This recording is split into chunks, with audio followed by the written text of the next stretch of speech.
Cuando el Señor me lleva a hablar de estas cosas, las cuales de alguna u otra manera las hemos hablado, aquí no se trata ni de ser masoquista, ni de entender de que si no es así no hay otra manera. No, estamos hablando de una realidad bíblica, porque estoy seguro de que muchos de ustedes en muchas ocasiones se han enfrentado, se están enfrentando o se enfrentarán a dificultades en sus vidas muy grandes, muy grandes, y que deberemos afrontar como hombres y mujeres de Dios. Y la comprensión de conocer el corazón de Dios y cómo Dios trata con los suyos es de vital importancia para afrontar dichas dificultades. Cuando hablamos de todas estas cosas, parece ser que en otros grupos descontextualizados de lo que es el corazón del Señor, en lo cual solo hay fuegos artificiales, todo va bien, todo es perfecto, no hay enfermedad, es como si el cielo hubiera venido ya y ya estuviéramos sin este cuerpo de carne y sin nada. Cae mal, cae raro, pero en el pueblo del Señor tiene que caer bien. Y tiene que darnos fuerza y fortaleza. Así que me gustaría hablar unas palabras sobre esto que el Señor ponía en mi corazón en el día de hoy, y me gustaría compartirlo con ustedes. Lucas capítulo 8.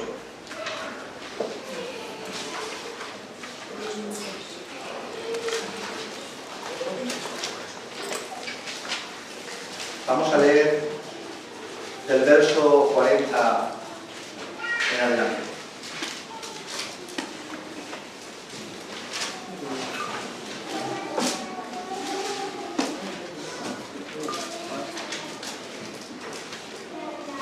Amén, lo vamos a leer entero y vamos a disfrutar de la palabra del Señor, y que el Señor purifique nuestros labios para leer su bendita palabra. Amén. ¿Lo tenemos? Lucas 8:40. ¿Sí?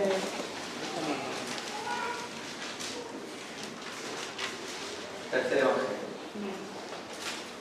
Sí. Muy bien. Gloria a Dios. Dice: cuando volvió Jesús, le recibió la multitud con gozo, porque todos le esperaban. Entonces vino un varón llamado Jairo, que era principal de la sinagoga, y postrándose a los pies de Jesús le rogaba que entrase en su casa, porque tenía una hija única, como de 12 años, que se estaba muriendo, y mientras iba la multitud le oprimía. Pero una mujer que padecía de flujo de sangre desde hacía 12 años, y que había gastado en médicos todo cuanto tenía, y por ninguno había podido ser curada, se le acercó por detrás y tocó el borde de su manto, y al instante se detuvo el flujo de su sangre.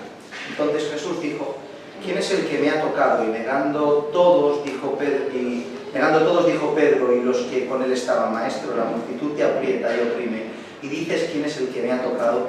Pero Jesús dijo: alguien me ha tocado, porque yo he conocido que ha salido poder de mí. Amén. Entonces, cuando la mujer vio que no había quedado oculta, vino temblando y postrándose a sus pies le declaró delante de todo el pueblo por qué causa le había tocado y cómo al instante había sido sanada. Y él le dijo: hija, tu fe te ha salvado, ven en paz.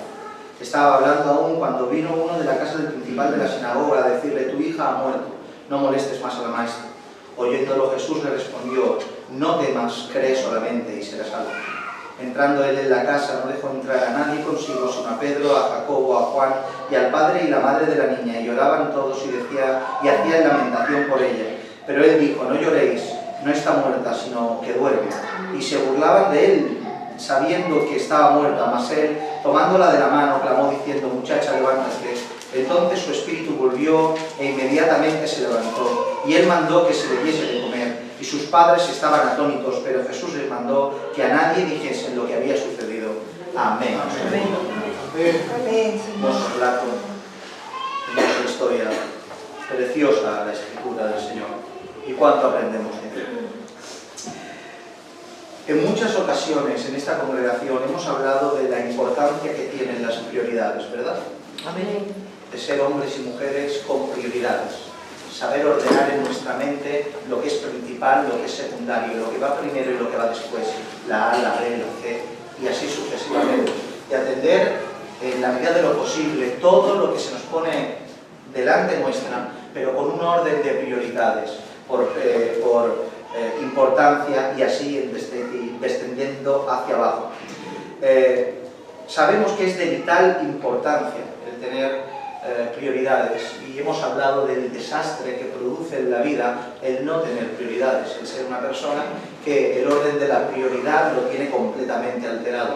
Ponemos siempre un ejemplo muy fácil, porque todos necesitamos de 2 vehículos, o al menos un vehículo para poder trabajar, y siempre decimos que imagínense que se rompen nuestro utilitario, nuestra furgoneta o furgón de trabajo, y resulta que solo tengo dinero para arreglar uno, y en vez de arreglar mi furgón del trabajo, arreglo mi coche porque me gusta ir a tomar café en coche y que no me dé el sol o la sombra.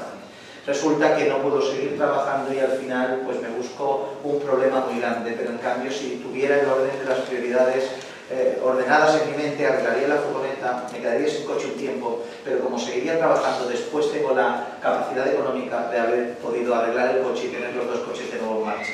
Las prioridades son importantes. Pero esto estamos hablando de algo, bueno, furgonetas, coches, trabajos, dinero, pero ¿y cuando hablamos a términos espirituales? ¿Cuántas casas hay destrozadas porque la gente se dedica a trabajar de puertas para afuera y no de puertas para adentro? El orden de las prioridades queda completamente alterado. Me preocupo por fulanito de tal, por menganito de tal, por el matrimonio de tal, por la iglesia de tal, por el hambre de África, por el mal del evangelio del mundo, por el libro que escribió de doctrina por la doctrina que va por allí, pero en cambio mi casa se muere. Altero el orden de las prioridades, preocupándome por lo de fuera, descuidándome de lo que tengo dentro, y mientras que la responsabilidad principal dada por Dios a mí, que es mi casa, la descuido, me ocupo de lo que no me corresponde en primera instancia. Pero en cambio, cuando tienes la capacidad de ocuparte de tu casa por orden prioritario, después tienes la fuerza y la capacidad para ocuparte de la casa de los demás. Porque las prioridades son necesarias, las prioridades son fundamentales. Jesús mismo lo vemos. Lo hablamos el otro día, ¿verdad? Cuando hablábamos de Hechos de los Apóstoles, Jesús tuvo prioridades. Dice que vino a las ovejas perdidas de la casa de Israel y no se acercaba por ningún lado, a no ser que sea puntualmente con ningún gentil, porque su propósito era trabajar con la casa de Israel, que se restaurara Israel, que salvara a su pueblo. ¿Pero por qué? ¿Por exclusión de los demás? No, sino porque había un orden prioritario. Jesús tenía que ir en pos de su pueblo para poder salvar después al mundo entero. Un orden de prioridades. Pero ¿qué pasa, mis hermanos, si entramos un poquito así? ¿Qué pasa cuando, habiendo aprendido esta lección, habiendo experimentado el beneficio y el perjuicio que tiene ponerlo o no ponerlo por obra, habiéndolo puesto en práctica, entendiendo que es la pauta correcta a seguir, vemos en ocasiones que Dios altera la prioridad para con mi vida. O sea, que lo que aprendí de Dios respecto a tener prioridad, ahora veo que Dios para conmigo, ese orden prioritario veo como la altera.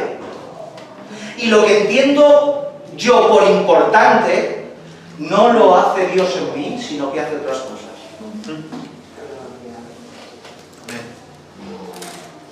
La importancia de la prioridad en mi vida la veo alterada en el trato de Dios para conmigo. ¿Qué pasa cuando vemos eso?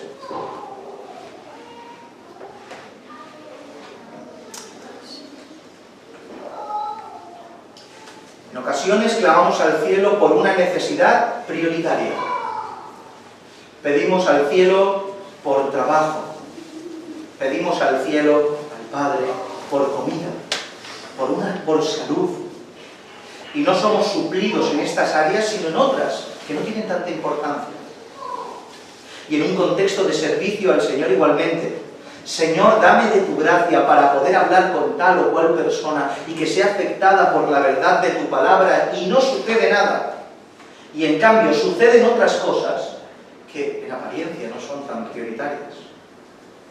Todo es gozo y todo es alegría, pero parece que se altera el orden de la prioridad de Dios para conmigo. Pero hay algo que en este contexto de prioridades para con Dios que estamos hablando, nos enfada aún más y nos frustra más, ya que todo esto tiene que ver con darme algo a mí. Quizá no lo que no deseaba, pero va conmigo. Pero ¿qué pasa cuando pides por algo importante y no solo ves como por un lado no se te concede, sino que por otro ves como alguien a tu lado que pide algo con menos prioridad, se le es concedido? Dos personas se acercan a Dios con la misma fe, con el mismo deseo, con el mismo ímpetu, con la misma súplica. Uno pide por algo sumamente importante que no puede esperar, y otro pide por algo que no es tan importante. Y lo tuyo que es prioritario no se concede, no es concedido por Dios, y lo que no es tan prioritario a tu hermano que tienes al lado, sí que le es concedido.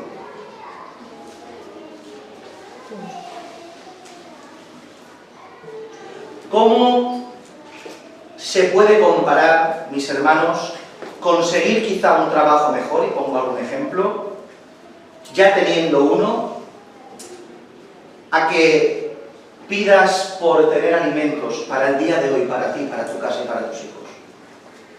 ¿Se puede comparar? ¿Qué es más prioritario?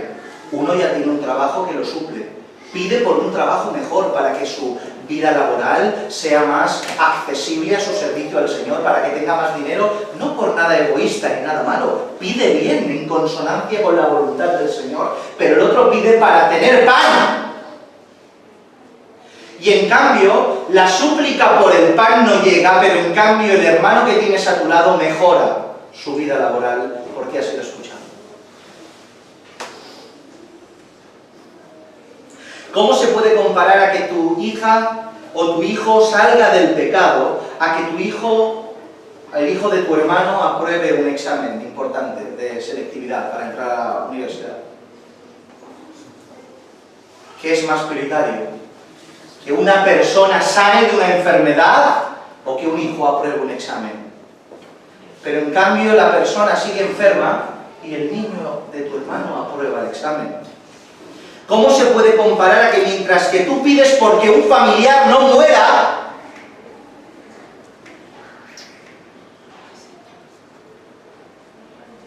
y en cambio no eres escuchado, y tu hermano que pide para que se le quite la fiebre en esa noche a su hijo, le es concedido, le bajan las décimas y resulta que tu familiar fallece?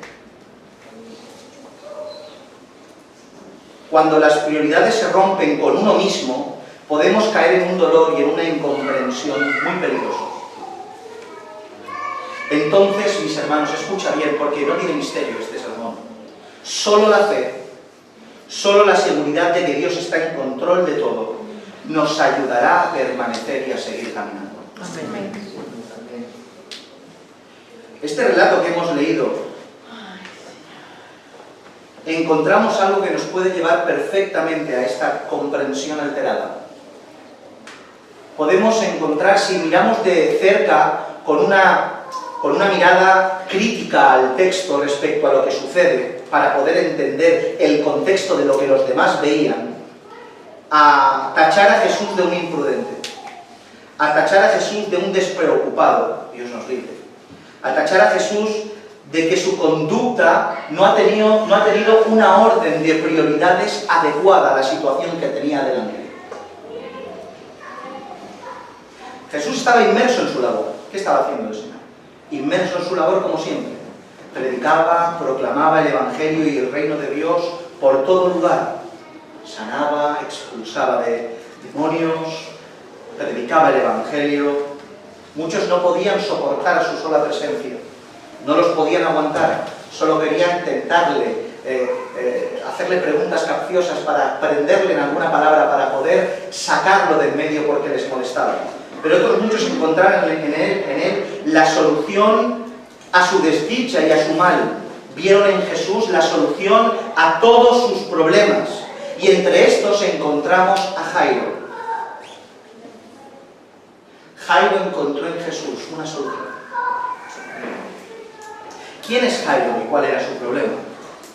Jairo, probablemente un hombre adinerado por una observación minuciosa de los textos y con una posición social importante, fue un alto cargo del pueblo de Israel, residente probablemente con mucha seguridad en Capernaum, el cual las Escrituras nos enseñan que era principal de la sinagoga. ¿Qué es ser principal de la sinagoga? Pues un alto cargo importante, dice no un, sino el principal. Aquella persona que se encargaba de la dirección de dicha comunidad, aquella persona que se encargaba de que todo estuviera en orden, aquella persona que era el primero que tenía voz y voto dentro de la comunidad y la congregación, aquella persona que llamaba a los rabinos, que participaba en las lecturas, que participaba en las oraciones del Shabbat, que participaba a la hora del minyan, de sacar el rollo de la Torá en la sinagoga, un principal, alguien importante dentro de la congregación. ¿Y qué problema tenía este principal? Pues que tenía una hija de 12 años que se estaba muriendo. Una hija de 12 años que se estaba muriendo. Una enfermedad la cual no sabría describir cuál es, que estaba a punto de acabar con su vida. Este relato siempre ha recaído y ha sido siempre enfatizado por nosotros los que predicamos sobre la mujer del flujo de sangre. Siempre que se ha leído este relato, el personaje principal y la historia principal a resaltar y adquirir sus enseñanzas es la mujer del flujo de sangre. Es ella y su milagro quien siempre se llevan el protagonismo.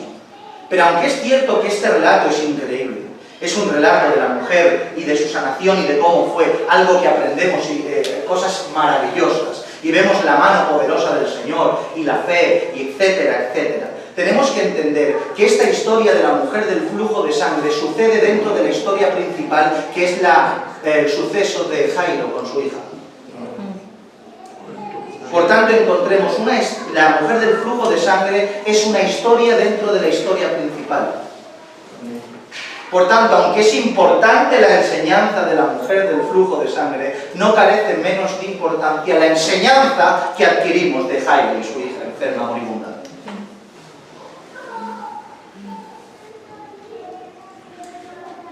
Y mi propósito en esta tarde es simplemente resaltar, mis hermanos y mis hermanas que me escucháis atentamente, una de las cosas que este relato nos arroja y nos ofrece, y una de las cosas las cuales aprendemos, y es esta, escucha bien: las prioridades de Dios no son las nuestras. Amén. Otra vez, las prioridades de Dios no son las nuestras. Una vez más, las prioridades de Dios no son tus prioridades ni las mías. Sus prioridades discrepan en la mayoría de veces a nuestras prioridades. Y esto es lo que quiero que aprendamos en esta tarde. Constantemente debemos intentar poner por orden de importancia la prioridad que tenemos delante nuestra a diario en nuestro camino hacia Dios. Pero cuando a lo que de Dios se refiere, de lo que debe o no debe hacer Dios para con nosotros, tenemos que entender que ese orden de prioridad puede ser perfectamente alterado. Mientras que nosotros tenemos la responsabilidad de, dentro de lo accesible a nuestras manos, poner un orden de prioridades, tengo que entender con Dios que Dios actuará de la misma manera, pero con la salvedad de que, siendo Dios y yo nada, Él puede, que es sabio y yo ignorante, alterar el orden de lo que yo considero prioritario. Amén. ¿Me explico bien? Amén. Otra vez, si nosotros pedimos por un enfermo de cáncer y también pedimos porque a alguien no lo echen del trabajo, la prioridad para nosotros es clara: Señor, que este hombre sane de esta enfermedad, y si es posible que el otro permanezca en su trabajo, pero si tiene que ser uno de los dos, que a este hombre lo tiren del trabajo, pero que sane el enfermo de cáncer. Si ese orden se altera, o sea, si el enfermo de cáncer muere y el hombre permanece en su trabajo, el orden de las prioridades en mi comprensión respecto a la respuesta de Dios a mi demanda es una alteración de mi criterio de lo que es una prioridad correcta. Porque estoy seguro que si nosotros, Dios nos libre, es una locura, pero si nosotros nos pusiéramos en un lugar de privilegio, de decisión como el que tiene Dios, decidiríamos sanar al enfermo de cáncer. ¿Sí? Amén. A cualquier persona que le preguntes, tanto cristiano o un hombre de la calle, te contestará lo mismo. Pero el error, mis hermanos, no está en que Dios no entiende de prioridades, sino que nosotros no tenemos ni idea en esas ocasiones de lo que en realidad es prioritario y principal. Y quizá para Dios la prioridad es que el enfermo siga enfermo o que el enfermo muera de su enfermedad.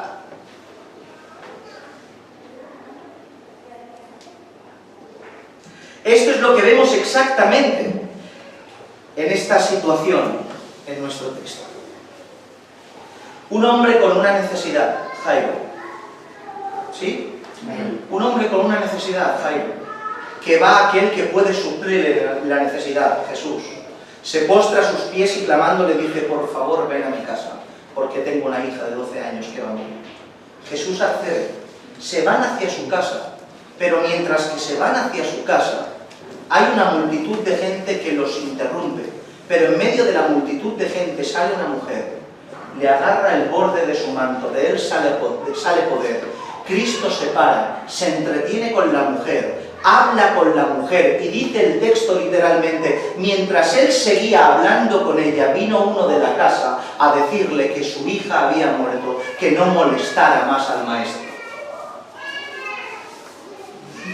O sea, que el tiempo utilizado por Cristo en el camino de la petición de Jairo fue suficientemente largo y descuidado, entre comillas, para que la hija de Jairo muriera.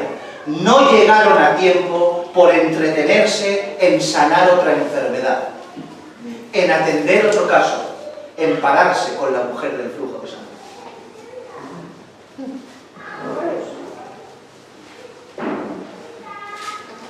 ¿Qué le pasó a Jesús para cometer dicho error? Entre comillas. La mujer llevaba 12 años enferma. Casualidad que eran los mismos años que tenía la niña. 12 años enferma. ¿Qué más le hubiera dado a Jesús que hubiera estado 12 años y un día? O 12 años y unas horas. No me puedo parar, por la noche vengo y te atiendo. Vamos rápido, porque esto es de vida y muerte. ¡No! ¿Qué más daba? Es más, sin haberse detenido, la mujer hubiera seguido sana.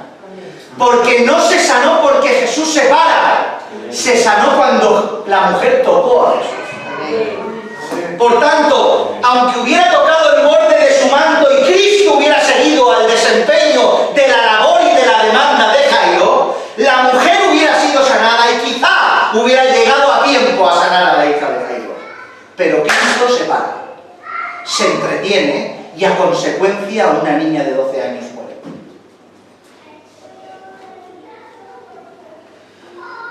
Si esto lo vemos nosotros desde fuera y nos extraña en una visual crítica desde fuera al texto, ¿cómo lo tendría y cómo tendría que sentirse Jairo?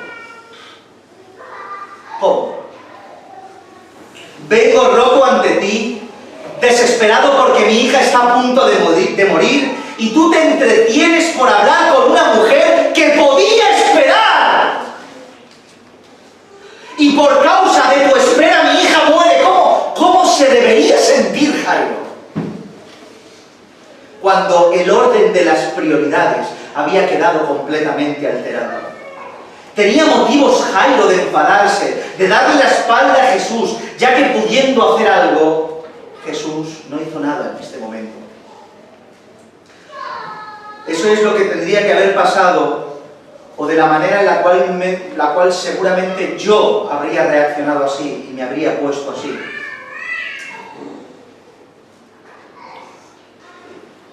Pero no sucedió nada de eso, mis hermanos.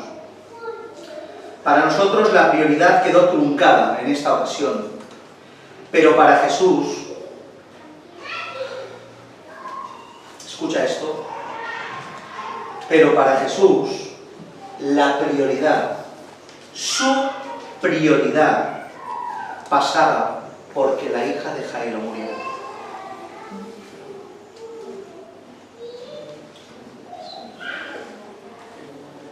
La prioridad de Cristo era llegar tarde.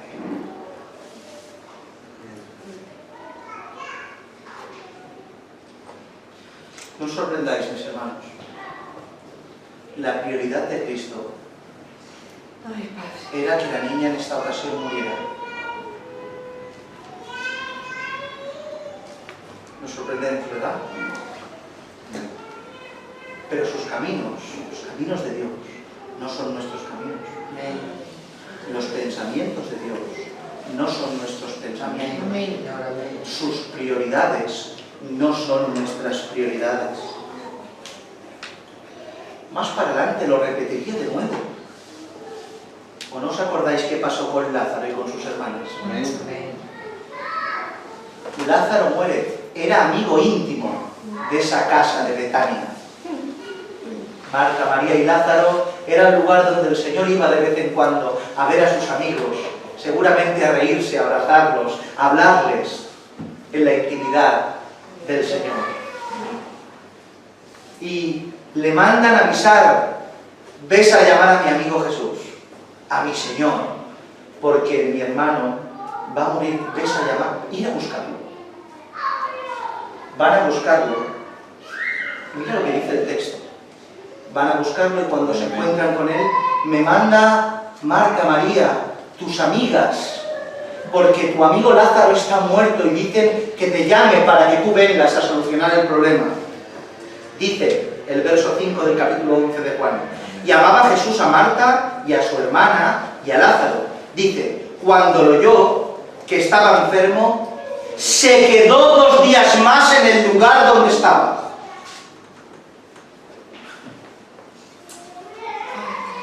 Cristo, el que amaba, se quedó en el lugar donde estaba. ¿Para qué? Porque la prioridad era de que Lázaro muriera. Para Marta y María, lo prioritario de Jesús era que terminase de predicar en esos precisos momentos, dejara por un momento el Evangelio, las sanaciones, y fuera a su casa, la casa de su amigo, a que no muriera. Pero para Cristo la prioridad era todo lo contrario. La prioridad era que Lázaro muriera para que su muerte glorificara a su Padre.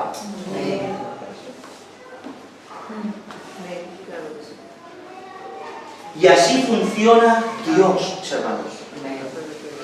Él, a veces, la prioridad del Padre es completamente diferente y pasa porque la niña muera. Pasa porque tu enfermedad no se sane. Pasa porque no consigas un techo seguro. Pasa porque vivas en precariedad.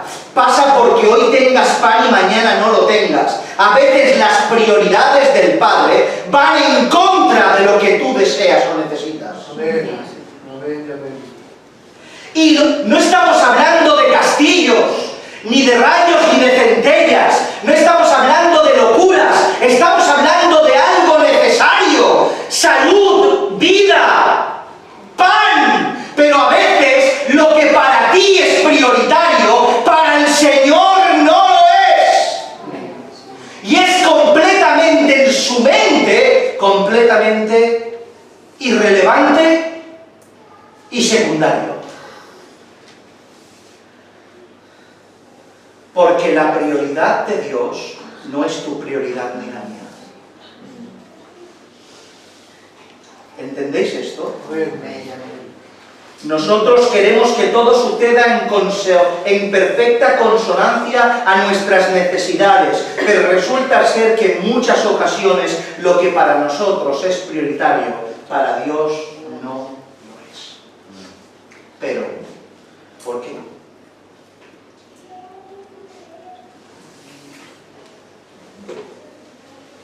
¿Por qué Dios actúa así?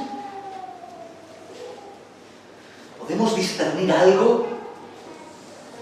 Seguramente que muy poco, pero algo podemos hablar. ¿Lo hace por mero capricho? ¿Lo hace por diversión? ¿Lo hace para ver cómo sufrimos? Dios no es así. En absoluto. Dios te ama tanto. Escucha esto y llévatelo a tu casa. Dios te ama tanto que no le importa hacerte daño para que verdaderamente seas sanado. Amén. Dios te ama tanto que no le importa hacerte daño para perfeccionarte y conformarte cada día más a la imagen de su Hijo. Dios te ama tanto que prefiere infligirte el daño y ser dañado Él por verte dañado, pero para que verdaderamente seas un hijo y una hija de Dios como corresponde bíblicamente. El concepto de amor en nosotros pasa por evitar el sufrimiento a nuestros seres queridos y está bien. Pero cuando evitamos el sufrimiento a nuestros seres queridos o a nuestros hermanos en congregación, inclusive incluyendo que ese sufrir que le vamos a infringir rectificará una mala conducta de esta persona, cuando evitamos esto, no estamos amando, sino siendo unos egoístas y negligentes que no queremos ver sufrir a alguien y no queremos padecer las consecuencias de ese sufrimiento, porque cuando infringes daño a alguien, te arriesgas a que ese alguien te gire la cara y te dé la espalda. Pero es tanto el amor que le tienes, que te arriesgas a su enfado, porque entiendes que a largo plazo el mal de hoy será beneficio para mañana. Amén. Pues Dios actúa así. Te ama tanto que te daña para que cambies. Amén. Te ama tanto que nos inflige dolor carnal, emocional, físico, para que verdaderamente cambiemos y seamos moldeados en la vasija del alfarero, en la rueda del alfarero como vasijas. Amén, Señor. Por tanto, la respuesta al porqué de este orden supuestamente en nuestras mentes, a veces sin capacidad, este orden alterado para nosotros de prioridades, ¿por qué supuestamente pasa esto? Pues porque Dios desea verdaderamente tu bien. Amén. Que Dios desea tu bien. Amén. Que Dios desea tu bien. Amén. Aunque tu bien pase por algo que a ti no te gusta. Jairo, como ya dijimos, era un principal de la sinagoga y probablemente en Capernaum, escucha bien, en dicha ciudad, en Capernaum, y ahora dentro de poco lo vamos a tocar con nuestro sermón expositivo de Marcos, Cristo se encontraba en la sinagoga de Capernaum sanando en día de reposo a un hombre con la mano seca. Y si Jairo era principal de la sinagoga de Capernaum, estaba presente cuando a Cristo lo querían linchar por sanar el día de reposo. Por tanto, este Jairo no solo escuchó de Cristo, sino que vio a Cristo. Y como no hay ningún tipo de alusión a lo que Jairo hizo o no hizo, tenemos que entender que aunque no fuera promotor del linchamiento a Cristo o la crítica a Cristo, no dijo nada en contra o para proteger la verdad de la Biblia en Cristo. Por tanto, el que omite se alía con el que habla. Lo vuelvo a repetir, el que omite y no defiende la verdad se alía con el que critica la verdad. Porque el silencio no justifica. Si te callas y no defiendes la verdad, te alías con el que provoca la mentira. Y Jairo se quedó callado siendo principal, porque siendo principal podía hablar, ¿sí o no? Amén. Y decir, bueno, esperar, vamos a entender lo que es día de reposo, etcétera, etcétera, etcétera. Pero así fue lo que pasó. Por tanto, Jairo no era diferente a esa élite dentro del pueblo de Israel que veía en Jesús un problema en vez de una solución. Jairo era como los demás.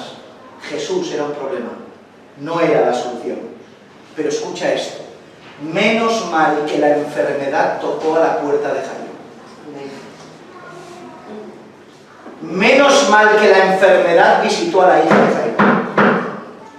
Gracias a Dios que esa enfermedad tocó a su puerta para llamar su atención. Y por medio de esa desgracia, por medio de esa aflicción, acudió a aquel que sabía que lo podía sanar. Amén.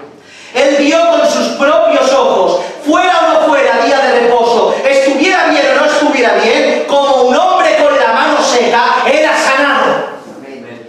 Y cuando su posición de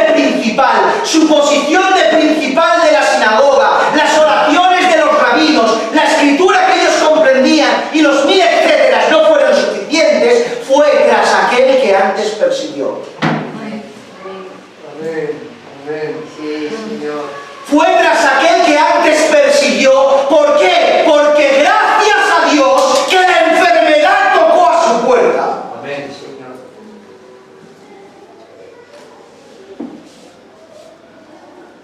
El Señor haga que nos acerquemos a Él sin necesidad de que vengan desgracias. Amén. Y el Señor lo hace. Peto pastor, ¿os acordáis del sermón? Amén. Pero el Señor o te trae a las buenas o a las malas. Amén. Amén. Amén. Amén. Amén. Y ahí lo vemos a Jairo, arrojado a sus pies, suplicando por la vida de su hija, desesperado.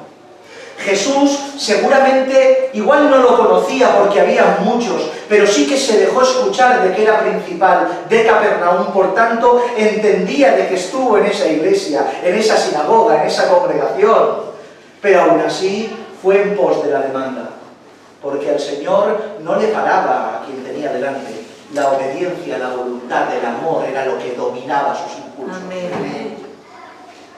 Y le acompañó a su casa para sanar a su hija, pero no sin antes pulir, probar, ayudar al alma de Jairo en esta ocasión por medio de la aflicción. No solo Jairo necesitaba que la enfermedad visitara su casa, sino parece ser que Dios, en su determinado consejo, entendía que Jairo tenía que padecer la muerte de su hija. Jairo necesitaba pasar de principal a secundario. Sí, Señor. De principal a secundario. Y lo hizo. Jairo era el principal de la sinagoga, pero en cambio se hizo secundario cuando se postró ante los pies de aquel que perseguía. Amén. Jairo era principal en su lugar, pero se hizo secundario cuando una mujer del flujo de sangre acaparó más la atención que su propia persona. Y del principal se hizo secundario, pero en el secundario, en el hábitat del secundario, se encontró con Cristo y con el milagro. Amén. Siendo principal no tenía nada, pero siendo secundario lo consiguió todo. Sí, Señor. Creyendo que lo que le rodeaba lo protegía, no consiguió sanar a su hija. Pero por medio de ponerse en un lugar secundario, sí que lo consiguió. Amén.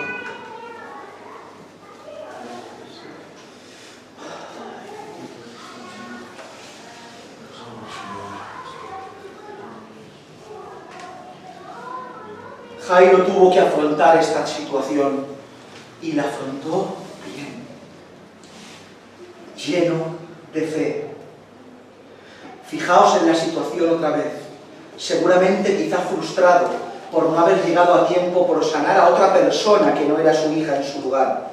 Podría haberse enfadado con los discípulos.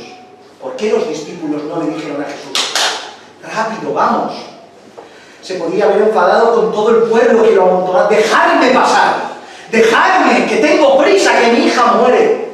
Se podría haber enfadado con la mujer del flujo de sangre: quédate quieta, que tengo prisa, que mi hija va a fallecer, déjame llevarme a Jesús y después te lo traigo. Y podría haberse enfadado con Cristo por alterar el orden de la prioridad. Pero no hay ni una sola palabra en ninguno de los evangelios sinópticos que recogen este relato de queja de Jairo.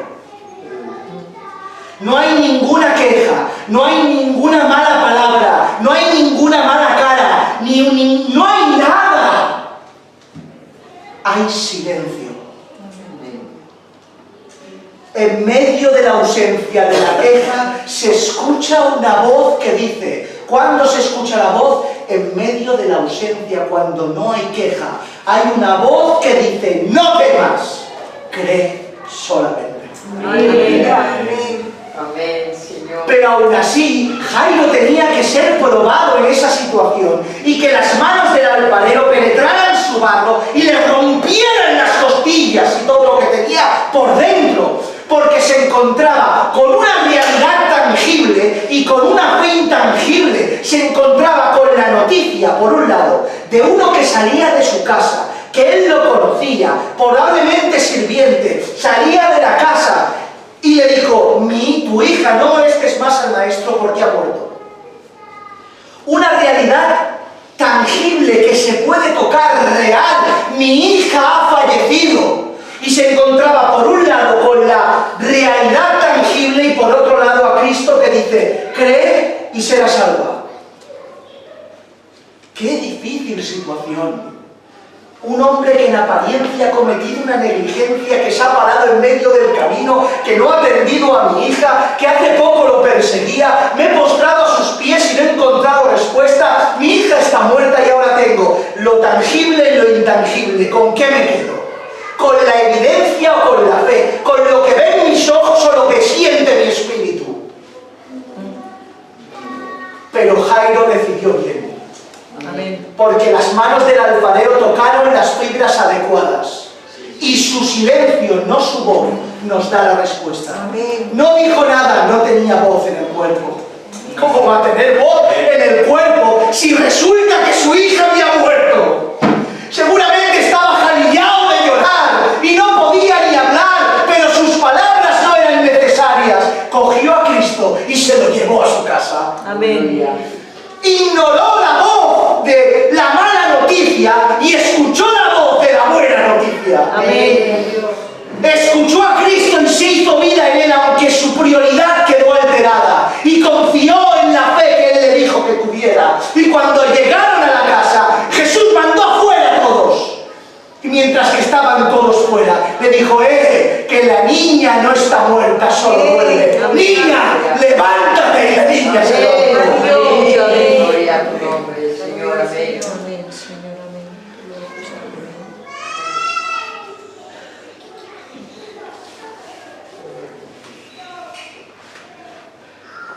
El Señor le quitó a Jairo todo lo que era principal en él, Amén.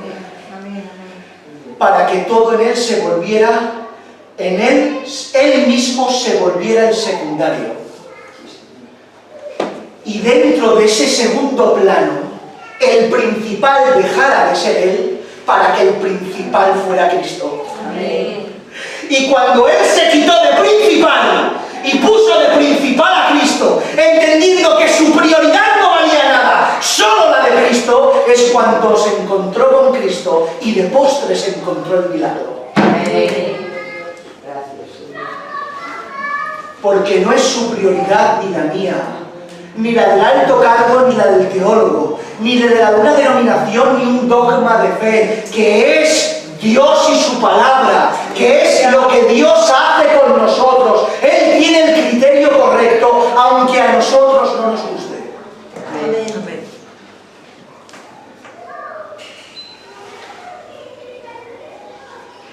Por tanto, la enseñanza de esta tarde, este sermón tan sencillo,